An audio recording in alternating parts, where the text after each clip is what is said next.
at the garden. Did you see that amazing deer?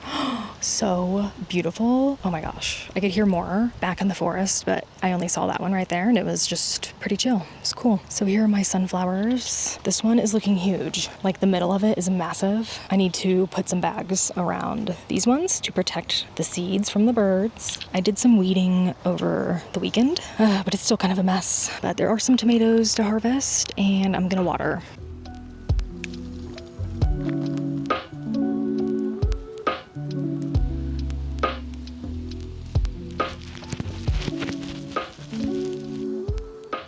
I want to give you a cross stitch update. We'll start with the tomato, the sewing tomato. I'm not sure what I showed you previously, so it might be the same as before, but here it is. I am stuck on it right now. Like I'm kind of burnt out because I have to do 4 more of these right here down on this side. And it is so slow because you have to change the color so many times. So I put it down and decided to do a little bit of a palette cleanser, which I think I showed you a little bit before. So this totally might be the same as what you saw before. And I did indeed finish the palette cleanser. Here it is. I will pop up on the screen the pattern designer. This pattern was originally for crochet tapestry, but I just kind of converted it to cross stitch and I love how it turned out. It's so amazing. First of all, this green, I think it's number 369 in the DMC line. It is one of my favorite colors. I love it so much. It's just such a good green. It's beautiful. So this is inspired by festivals in Japan. It is called Summer Solstice, and I'm not entirely sure what this means or says. I did put it into Google Translate and it translated it to Akihabara, which I Googled, and that's like a little district area in Tokyo, I think. I don't really know, but it's still really cool nonetheless. I love it so much. I love the colors. I love the little moons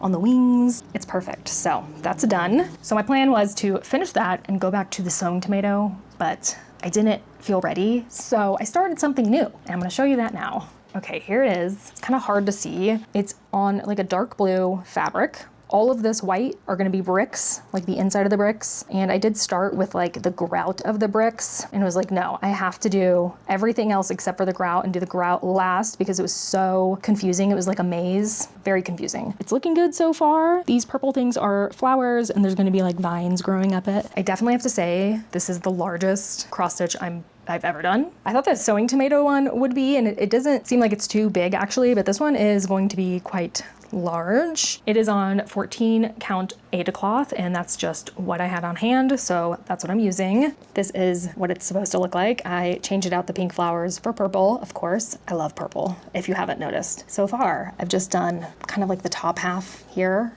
Kind of. Here's the chart. It's quite big. You can see how much brick there is. It's a lot. So I'm glad I decided to start with the brick though, because it's so much of the pattern. I can just get that over with and then continue on to the fun things like the flowers and the cute doves up there. So those are my cross stitch updates, and I will update you again when I'm halfway done with this cottage one. And of course, when I'm done with the sewing tomato.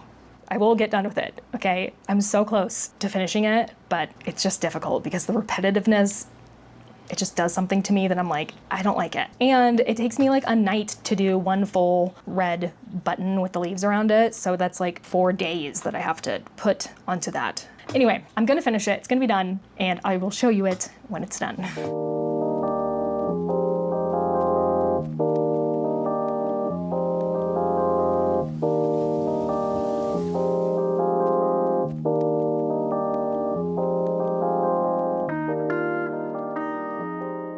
Hello. So I just sewed up a little project bag and I wanted to show you what it looks like. I made this for cross stitch. It's got a zipper. And then on the inside we have a pocket, 2 pockets actually. And I also made a little tiny matching zipper bag. I love the yellow zipper. It's like so perfect. I wish I had a matching one for this one, but I didn't. But I thought maybe I could keep my floss and everything in here. This has like a really neutral floral lining on the inside. So I'm gonna go ahead and put my cross stitch in there, which here's a little sneak peek of the cottage that I'm working on. It's definitely the biggest piece I've ever done. As I'm working on it, I'm like, wow, this is huge. It's so beautiful though. Oh my gosh, I love it. Also, I just went and bought more floss because I'm running out of these two colors, which are the colors of the flowers that I'm doing. Except for these colors I got in like a bulk Amazon embroidery floss pack that I bought so many years ago. So I tried to match it to the DMC when I went to Michael's, and I found this color that matches. I mean, it's a little off, but it's the closest thing I could find. And I could not find anything for this one. I mean, there were a few that matched, but like they were just a little bit off that you could definitely tell that it would be off. So I'm gonna try my best to conserve as much floss as I can so I can make sure all the flowers are the same colors. This one, I think that you won't really be able to tell with your naked eye if it's different or not. But since I really couldn't find anything for this one, I was like, oh, I'm just gonna try my best to complete the flowers with this tiny amount of floss. So I've been keeping all of my floss and bobbins and my scissors and stuff in a plastic bag like this. This is the bag that the pattern came in, but I'm gonna be traveling soon, very soon, in like a month, and I will be going abroad. I don't think I've said anything about this on my channel. I will be going abroad by myself for like 9 days. And I am scared. I am a little scared. So I wanted to get ahead on preparing myself for, you know, packing. I figured it would be a little bit more convenient to bring a bag with all of my project stuff in it rather than bringing all of this stuff just dangling everywhere, you know? So that was my goal with this. This fits in there really nice. Yeah, so the actual project is in there nicely. I have scissors, which I can put into the little pocket here, which the lining I sewed on backwards on accident. It's supposed to look like this, the smaller crosses. But when I sewed the pocket on, I realized I sewed it on the larger ones, which is the wrong side of the fabric. Not a big deal, but I do notice that the scissors kind of get caught on those strands. So that's something to look out for, but I don't really care. It's on the inside. And this little zipper pouch, I'm gonna put all my floss in. Cute. And then I can shove all of this in here. There you go. All of my embroidery stuff nicely put in here. And I've been using my iPad actually to track my stitches. Usually I use the paper pattern and I highlight on there which ones I did, which ones I didn't. But this one looked a little confusing. I mean, there's a lot of black almost, so the highlight won't really show up. What I did was I took a picture of this. I loaded it on to Procreate, and then I made a layer above it right here. Those are all of the spots that I've done so far. So I've just been outlining it in a black with the opacity at 65% or so. Then I can see where I've been and where I haven't. But this was much easier for me to keep track of than using this paper pattern. Procreate I bought a long time ago, probably 5-6 years ago so far. And I think it's $10 or $20 in the App Store. And then that's it. You don't ever have to pay for it again. So I've just been using Procreate, and you know what? It works perfectly fine, and I'm not having no issues with it so far. So that's what I've been doing lately to keep track of my cross stitch. And yes, I'm still working on the sewing tomato. I did stitch a little bit of it the other day. This one has just been so much more fun. I don't know, I'm really into this, but I'm almost done with the sewing tomato, and it'll get done. It will, for sure.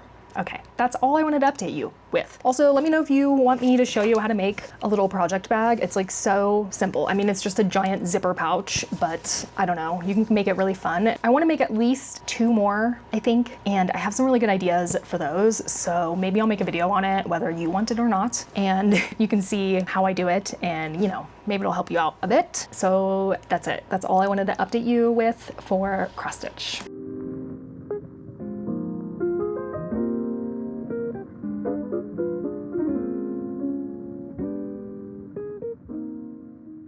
So I went and visited the Denver Botanic Gardens. This is Chatfield Farms. They had a whole bunch of lavender right now, and oh my gosh, it smelled so good. And there were so many bees everywhere. It was incredible. I loved looking at all of the different lavender types. They have a butterfly house there that was so beautiful. I loved all the flowers, and of course the butterflies were just so pretty. I just loved seeing them them drink nectar from the flowers. It was really cool to see them up close doing that. I always love to go into butterfly houses when I'm traveling if I see them, and I highly recommend it. It's really, really cool to see all of the butterflies up close doing their thing and having them fly around you. These are hops growing up the strings there, and wow, they were so tall. These were so cool to see. I have never seen anything like that before, and the main reason why I wanted to go to these botanic gardens is because they have a dye garden, and the people that grow these dye plants work closely with the Denver Weaving Guild. So I just had to go see what they had going on right now, and it looks like a lot of things are in bloom. It looks like they had a pretty successful garden this year, and I hope one day I can meet the gardeners because I have so many questions to ask. I just loved this little garden. It was so cute and beautiful, and I hope to have a garden like this one day. They also grow food here, and they have a CSA program, which means community supported agriculture. Essentially, people pay a sum of money at the beginning of the year, and the farm will grow food for them and give them food like monthly or something like that. I loved seeing all of the different vegetables they were growing. If you're ever in Denver and you want to go to the Botanic Gardens, there are two. There's one more in the center of Denver, and then there's Chatfield Farms, which is a little southwest of Denver, but still in the Denver metro area. I highly recommend this one. I have not been to the other one, but I'm sure it's just as beautiful.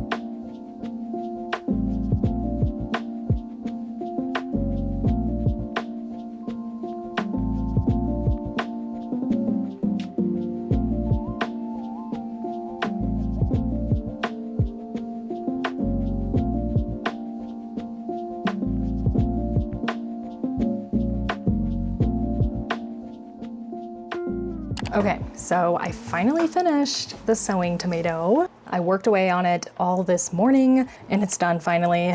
Oh my gosh. That leafy button border is what took me the longest. I was switching between like 5 colors, so that is why it took so long for me to finish, but it is done. Look how much extra fabric I have. I'm not sure what I want to do with this. I do have like a frame over here and it's kind of perfect. It's not clean. It has like stuff all over it, so just ignore that. But it kind of looks like I could fit it in here, although this does look a little bit big, too big maybe. I don't know, I might try it, and if it looks weird, then maybe I'll switch it out to another frame, but that's what I'm thinking. So happy to be done with this. I'm still working away on my little cottage with flowers and all of that. I wouldn't even say I'm 50% done. It's huge. It's going to be huge, I'm pretty sure. Since I finished this, I took a little trip to Michael's to reward myself, and I got some new floss because I just bought like 4 new cross-stitch patterns from Etsy, and I'm not going to show you them until I'm working on them. But I went through my floss and found all the colors that I don't have, and this might be a little excessive, but I don't know, I went for it. Yes, I went for it. I guess I'll go in like color families maybe. Let's start with blue. I have a lot of blue. So these are all the colors that I bought of blue. Of course, none of these colors I have already. I have like a little spreadsheet so I don't buy doubles. Pretty. I love all of these blues, maybe except for this one. This one's a little bit too bright, but it's for the pattern. But they're so pretty, all of them. I got a dark gray and a black. I got a brown and like a lighter brown. I got an extremely light purple, or this actually, I think this is this number 2? Yeah, this is called tin, so it's actually gray. And then I got a bright purple. I got a bright red, a salmonish color. I think actually this one is called shrimp. So pretty. It's like supposed to be like a pastel orangey pink. And then I got this brighter pink, some bright greens and some lighter greens. This one's kind of minty. And then yellow, some darker yellows and some lighter yellows. So that's all I got for floss. Do not remind me that I'm gonna have to put those on bobbins eventually because I don't wanna hear that. So don't say a word. I don't want to hear it. Since I finished a project, I do want to start up another project, so I kind of have 2 going at the same time. I'm undecided on what I want to do, so I will let you know what I choose when I get there.